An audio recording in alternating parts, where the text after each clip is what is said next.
não parar, não precipitar e não retroceder. Então dizer para esse cara, sabe quando nós vamos parar? Nunca. Nunca na sua porca vida. Né?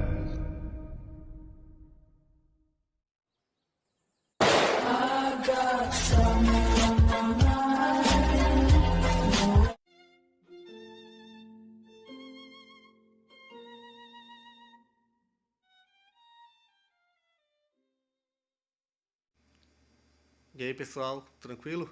Então vem aqui antes do vídeo começar, pedir para vocês se inscreverem, quem não for inscrito, compartilhar, curtir, comentar.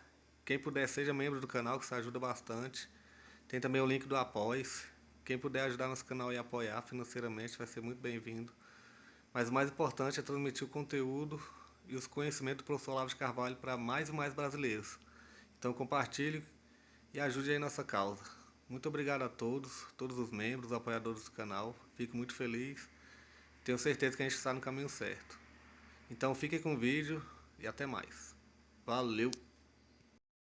Então, o grande paradoxo da história do marxismo é o seguinte. Essa história é a longa dissolução de uma ideologia e, sobretudo, da sociologia na qual ela se apoia. Marx cria toda uma sociologia baseada na ideia das classes e da luta de classe, e daí vai tirando uma série de deduções quanto ao movimento histórico e quanto ao destino da humanidade em geral. Essa sociologia e a ideologia nela baseada, ela começou a se desfazer, a se desmantelar antes mesmo da Revolução Russa. E começou a se desmantelar não por obra de inimigos, que àquela altura, sem dúvida, criticavam o marxismo nesse ou naquele ponto, mas não lhe prestavam muita atenção porque ele não tinha ainda uma relevância acadêmica. Você vê quando um Max Weber ou um Eugen von Böhm-Bawerk concede alguma atenção ao marxismo, é quase por uma obra de caridade, porque essas eram figuras importantes no mundo acadêmico e no qual o marxismo não tinha, então, grandes representantes. Então, o primeiro desmantelamento, a primeira martelada no marxismo não veio de nenhum dos críticos dessa filosofia ou ideologia, mas veio do seu representante máximo, que era Lenin. O ponto central, vamos dizer, da sociologia histórica marxista é o conflito entre o proletariado e a burguesia.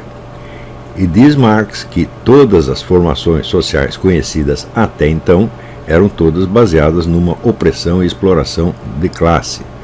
E nessa série de formações, na qual ele destaca, onde é a comunidade primitiva, o escravismo, o feudalismo e, por fim, o capitalismo, devendo ser sucedido pelo socialismo,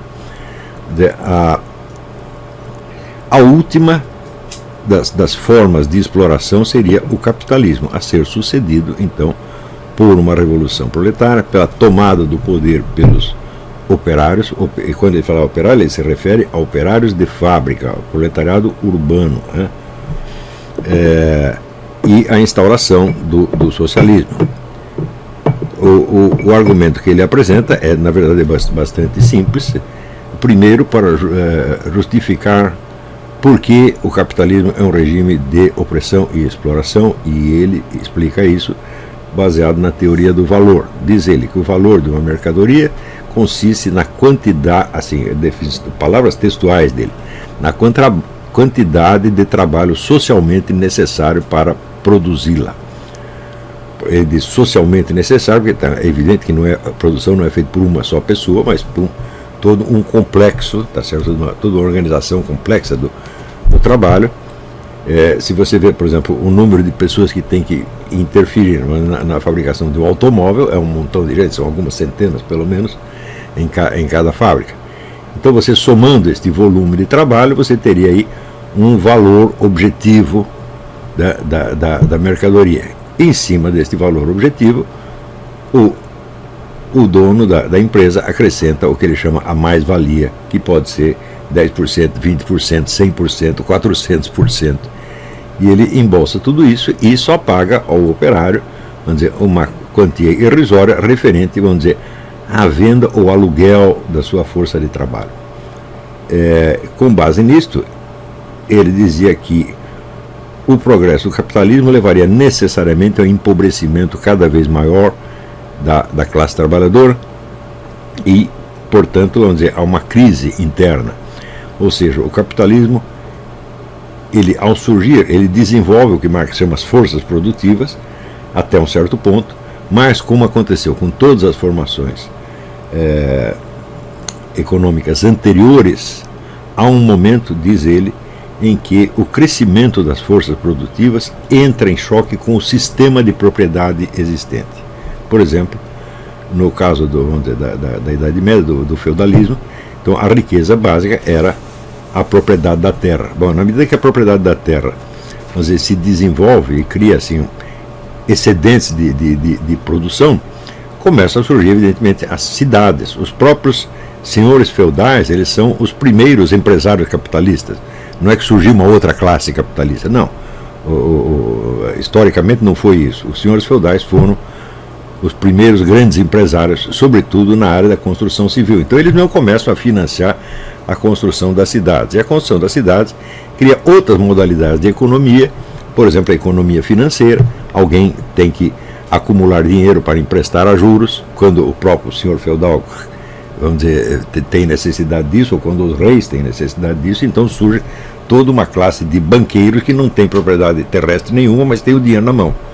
Então já surge aí um conflito entre duas formas de propriedade.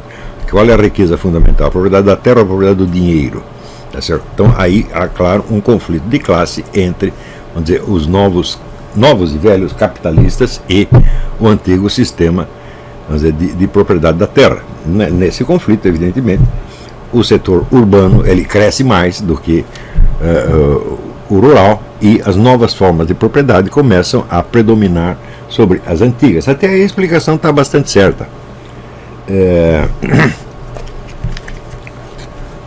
Um fator importante nisso aí é o seguinte, é que você tinha, vamos dizer, uma área nacional como a da França, por exemplo, você tinha inúmeros feudos que não eram nada mais do que enormes fazendas, na qual, vamos dizer, a propriedade pessoal era tudo. Quer dizer, o dono da terra, ele era não apenas o proprietário da terra, mas ele era o senhor e protetor militar dos habitantes da terra. Então, a única função que ele tinha era a função de tipo militar. Ele não precisava trabalhar nem fazer nada, ele era sustentado pela renda da terra e só tinha que fazer alguma coisa em caso de guerra. Para compensar, os habitantes, tanto da terra quanto da cidade, eram dispensados de qualquer serviço militar. O povo não entrava na guerra e havia uma noção muito clara de uma coisa idealística chamada campo de batalha, que hoje não existe mais. Hoje o campo de batalha é a terra inteira. Mas a guerra era localizada, né? Parecia até aquela piada do Raul Solnado, que ele batia na porta e falava, é aqui a guerra. Eu disse, não, é na casa vizinha. Então a guerra tinha um local, tá certo? E tudo era feito, vamos dizer, com regras muito explícitas. Há até um episódio contado no livro do Titus Burckhardt sobre a civilização hispano-árabe, em que haviam marcado uma batalha entre soldados espanhóis e soldados islâmicos árabes, e aconteceu que, enquanto o exército espanhol estava indo para o campo de batalha, os árabes erraram o caminho e foram parar no castelo do comandante espanhol. Então cercaram o castelo, e no castelo só tinha então mulheres e crianças. Então a mulher do comandante espanhol sai na frente do castelo, chama o comandante muçulmano e diz, vocês não têm vergonha de atacar um castelo que só tem mulheres e crianças? E o camarada fica muito envergonhado e retira o seu exército. Isso para vocês verem até que ponto, vamos dizer, a ética guerreira era um negócio muito sério. E era sério justamente porque a classe dominante era essencialmente uma classe militar. Então, ela criava, vamos dizer, a partir dos ensinamentos recebidos e das tradições também transmitidas, o critério de moralidade vigente. Quando cresce a economia urbana, a economia capitalista, a propriedade financeira começa a predominar sobre a propriedade da terra, então dá-se exatamente o que disse o Karl Marx. Quer dizer, o crescimento das forças produtivas entra em choque com o sistema de propriedade vigente e, evidentemente, o sistema vai ter que cair, ou então tudo vem abaixo, todos moram de fome. Então, Isso de fato aconteceu na transição do feudalismo para o capitalismo. Preste bem atenção, esse negócio da classe, que foi uma nova classe burguesa que tomou o poder, a coisa não é bem assim. Hoje sabe-se que grande parte da classe burguesa era constituída exatamente dos nobres que simplesmente mudavam de ramo. O nego está vivendo aqui da economia agrícola, ele percebe que tem um outro negócio melhor, ele começa, vamos dizer, a investir na construção e tal. Isto quando ele próprio não se torna um banqueiro. Então, a mudança de feudalismo para capitalismo não deve ser explicada simplesmente como uma mudança de classe social. Certo? Há, evidentemente, os dominantes, os dominadores da sociedade têm outras funções que não são as antigas, mas às vezes eles são as mesmas pessoas. Se você estuda a história da Revolução Francesa, por exemplo, você vai ver que uma parte enorme da nobreza colaborou com os revolucionários, tá certo? Esperando talvez tirar alguma vantagem, que alguns acabaram tirando, outros não. Se você pegar a lista dos grandes industriais e banqueiros franceses, você vai ver que a maior parte dele é conde não sei do que, duque não sei das quantas, príncipe não sei do que, e assim por diante.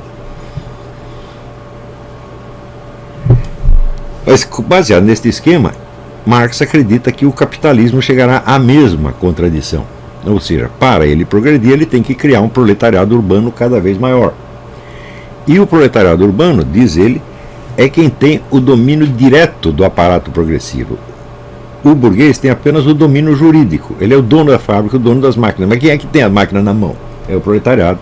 Então, o próprio crescimento do proletariado, vamos dizer, colocará nas mãos dele um poder que é superior ao da burguesia. Então eles vão derrubar a burguesia e instaurar um novo regime. E isso acontecerá porque, à medida que o proletariado cresce, a margem do lucro do capitalista, que é destinado ao pagamento deles, tende a se espremer. Você tem mais empregados, você paga menos para cada um. Tá certo? Então, existe um empobrecimento crescente do proletariado, ao mesmo tempo que há um aumento do poder efetivo do proletariado. Quer dizer, o poder de organização do proletariado é um negócio monstruoso, de fato, porque se todos os trabalhadores de uma nação decidem parar, acabou tudo. É a teoria do George Sorel da greve geral. Quer dizer, a greve geral seria, vamos dizer, o golpe de misericórdia no capitalismo. Né? Então, acontece que o capitalismo revelou uma prosperidade tão imensa que o proletariado, como em vez de se empobrecer, foi se enriquecendo e se tornou uma espécie de classe média. Isso aconteceu na Europa e sobretudo nos Estados Unidos, isso é muito claro, né? Tem até o livro do Werner Zombart, Por que não existe socialismo nos Estados Unidos, escrito na passagem do século, né? Lenin percebeu que as coisas já estavam assim, e o percebeu sobretudo quando, na Primeira Guerra, quando a maior parte dos líderes comunistas esperavam que o proletariado europeu se revoltasse contra os seus governos, que os estavam empurrando para a guerra, e em vez de fazer a guerra uns com os outros, em defesa da nacionalidade, fizesse a guerra contra a burguesia em nome da paz. Então haveria um imenso movimento pacifista na Europa, cada proletariado contra os seus governantes burgueses, e a guerra sairia pela culatra. Acontece que foi exatamente o contrário que veio a suceder. O entusiasmo guerreiro do proletariado, tanto na Alemanha quanto na França, quanto nos outros países envolvidos, foi um negócio extraordinário. Quer dizer, os proletários eram mais nacionalistas, mais patriotas do que os burgueses. Inclusive porque os burgueses só ofereciam o seu dinheiro para a guerra, os proletários ofereciam a sua vida. Tá certo? Então, uma onda de entusiasmo, como aconteceu no Brasil na Guerra do Paraguai.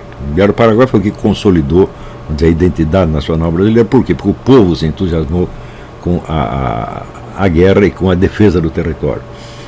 Então, os líderes comunistas ficaram muito desarvorados com isso, e vendo esses dois fatores, primeiro, o enriquecimento progressivo e, portanto, o aburguesamento, entre aspas, do proletariado, e, por outro lado, a adesão maciça do proletariado às teses de uma guerra que eles entendiam que era travada por interesses imperialistas, vendo esses dois fatores, acharam que algo teria que mudar na estratégia revolucionária. E não era possível mudar essa estratégia sem mudar ao mesmo tempo a sociologia marxista. Então, vem aí a conclusão de Lenin. Quem faz a revolução não é o proletariado, é uma elite intelectual, militante, uma elite ativista, constituída basicamente de pessoas intelectualizadas, que promove a revolução através de um golpe militar, de um golpe de mão, tá certo? Feito em nome do proletariado. Mas não porque o proletariado lhe esteja pedindo para fazer isso. Aí surge Georg Lukács, no livro História e Consciência de Classe, que para alguns foi um escândalo e para outros foi a salvação da lavoura, no qual ele dizia que a revolução expressa não a consciência atual do proletariado, mas o que ele chama de consciência possível. Ou seja, em vez de fazer a revolução atuando como força organizada do proletariado, a intelectualidade faz a revolução e depois cria o proletariado. Não porque na Rússia não havia um proletariado suficiente. Embora a Rússia, nos últimos 50 anos que antecederam a Revolução de 1917, fosse o país que mais progrediu, mais se industrializou na Europa, o proletariado ainda era insuficiente, tendo em vista o tamanho do território. A quase totalidade da população russa era constituída de camponeses. Ora, os camponeses, segundo Karl Marx e segundo o próprio Lenin, eram uma classe eminentemente reacionária porque era apegada à sua pequena propriedade. O sujeito lutou a vida inteira para ter lá um pedacinho, um alqueire e 2 vacas, como dizia o Chesterton, e ele não ia querer desistir dessa pequena propriedade por dinheiro nenhum do mundo, além de ser uma classe tradicionalmente apegada aos seus valores religiosos e ao culto do Tsar. Então, não podemos contar com o campesinato, que é reacionário. Não podemos contar com o proletariado, porque o proletariado ainda é pequeno na Rússia e está se aburguesando rapidamente. Então sobra o quê? A vanguarda do proletariado, que são os intelectuais. Ora, isso evidentemente já é um golpe mortal na sociologia marxista. Inverte a ordem dos fatores, né? Então, em vez do proletariado fazer a revolução faz o proletariado a posteriori, né?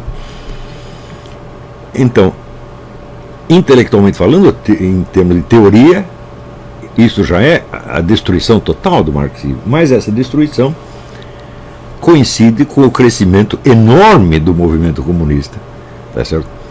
Impulsionado pelo sucesso do golpe militar dado por Lenin e Trotsky na Rússia, tá certo? E pelo surgimento, então, da pátria-mãe do socialismo, que seria, então, a meca do socialismo mundial. Então, pela primeira vez acontece este detalhe, uma desmoralização interna, tá certo, do marxismo, coincide com o crescimento do movimento comunista. Ora, se o crescimento dependesse da sua base ideológica, ou pior, dos seus fundamentos sociológicos, isso não poderia acontecer jamais. Quer dizer que o crescimento do movimento comunista não reflete, vamos dizer, a expansão da crença na ideologia ou na sociologia marxista, mas exatamente ao contrário. Um segundo golpe é desferido na China, quando Mao Tse-tung demonstra por A mais B que é possível organizar o campesinato como força revolucionária. Aproveitando-se, evidentemente, da circunstância de uma guerra, a China estava sob ataque japonês e havia então uma concorrência para ver quem organizava mais rapidamente a resistência ao invasor japonês. E o Mao Tse-tung, que já contava com toda a rede dos partidos comunistas espalhada por toda a China, ele foi mais veloz na organização da resistência. Também pelo motivo de que o governo americano deu toda a ajuda a ele e boicotou o seu adversário, que era o exército de Chiang Kai-shek, que era um exército puramente nacionalista, não comunista. Hoje está amplamente documentado, vocês leiam o livro da Diana West, American Betrayal, que eu considero um dos grandes livros americanos de todos os tempos.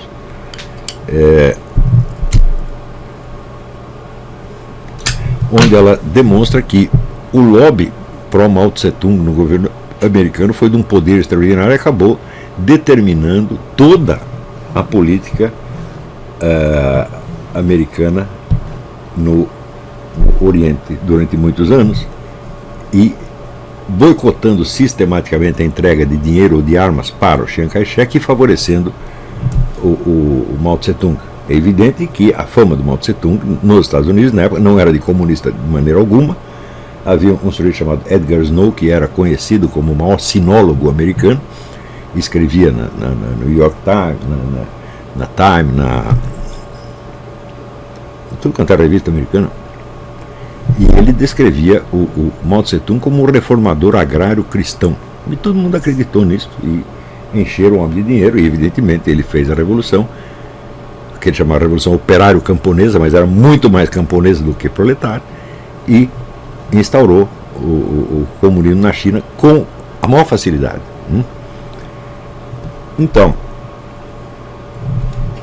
a natureza essencialmente proletária da Revolução Comunista então já estava totalmente desmentida pelos fatos, não só pelo enriquecimento do proletariado no Ocidente, que foi se tornando cada vez mais conservador, por assim dizer. Quando você vê hoje, por exemplo, o eleitorado do Trump, todo o pessoal que trabalha, mesmo quem pega no pesado, vota no Trump.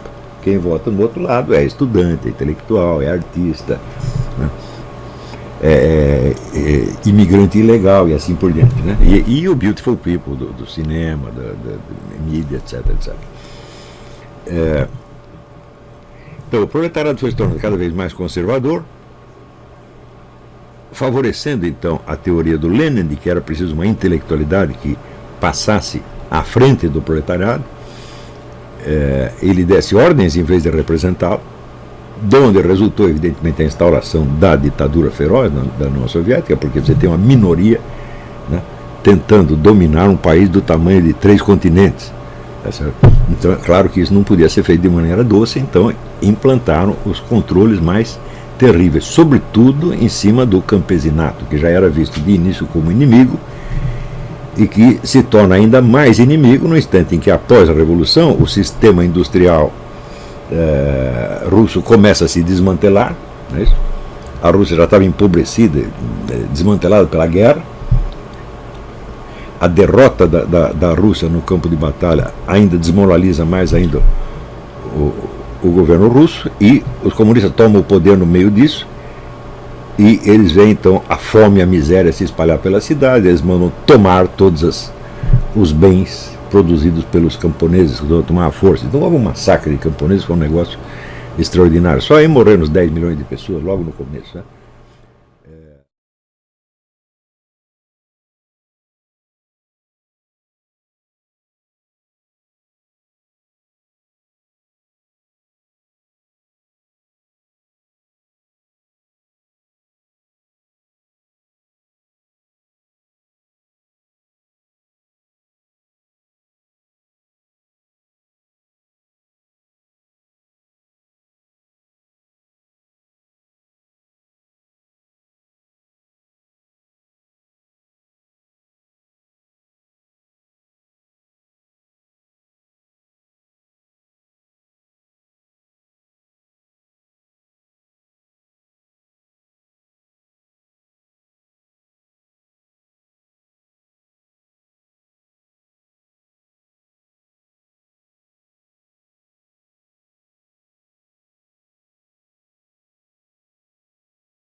Chegamos a mais um final de uma aula, de um vídeo. Espero que tenham gostado.